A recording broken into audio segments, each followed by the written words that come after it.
যে মৃত্যুর মুখ থেকে ফিরে এসেছে তাকে ড্রাইভার বানান, কারণ সে জানে 1 সেকেন্ডের ভুলে একটা পরিবার শেষ হয়ে যায়। সে কখনো বেপরোয়াভাবে গাড়ি চালাবে না।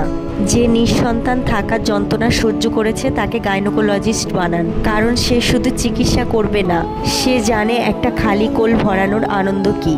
যে নিজে খালি পেটে থেকেছে তাকে খাবারের দায়িত্ব দিন, কারণ সে কখনো খাবার নষ্ট করবে না। সে জানে এক মুঠো ভাতের মূল্য কত। যে বেকারত্বের অপমান সহ্য করেছে তাকে মালিক বানান, কারণ সে কর্মচারীকে কখনো চাকর ভাববে না। সে জানে মাসের শেষে টাকাটা না পেলে সংসার চলে না।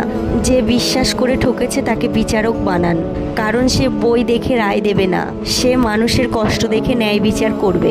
আপনাদের কাছে একটাই অনুরোধ, মানুষকে কাগজের সার্টিফিকেট দেখে বিচার করবেন না, বিচার করুন তার জীবনের অভিজ্ঞতা দেখে। কারণ ডিগ্রি মানুষকে শিক্ষিত বানায় আর কষ্ট মানুষকে মানুষ বানায়।